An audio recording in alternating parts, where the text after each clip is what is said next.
જય દ્વારકાધીશ મિત્રો, આપણે જો હવે અહીંયા પાણી ચાલુ થઈ ગયું છે લાઈવ, અને એ મજાનો જો ધોરિયો હાલ્યો જાય છે. આપણે ડાયરેક્ટ મિત્રો કુંડીમાંથી ચાલુ કરી દીધું છે પાણી, અને આ જવો જાય છે. આપણે 2 હરિયા બાકી રહી ગયા હતા, 2 થી 3 હરિયા તેલમાં. તો આપણે ફાઇનલી લાઇટ આવી ગઈ હતી એટલે ચાલુ કરી દીધું હતું. અને જુઓ મિત્રો, આપણા તેલી રીતે મસ્તીના અને સારા જેવા થઈ ગયા છે. આમાં હરું ભરું ખેતર થઈ ગયું છે. અને જો મિત્રો, આ ડાયરેક્ટ કુંડીમાં પાણી જાય છે કવામાંથી, અને ત્યાંથી ડાયરેક્ટ આપણે ધોરિયામાં જાય છે. ને અત્યારે જુઓ, આ વાતાવરણ મસ્તીનું છે. આમ તોય ગરમી તો હતી. અને જો આ મારા બાપા જુઓ હવે લાઈવ નાકું મવડે છે.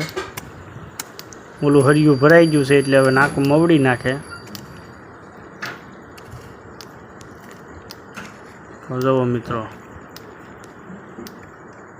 નાકું મવડાઈ ગયું છે.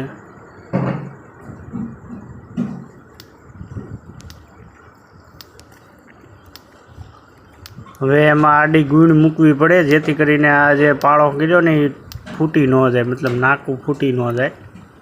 એટલે ગુણ મૂકીને માથે નળિયું છે રાખી મૂકી દેવાનું.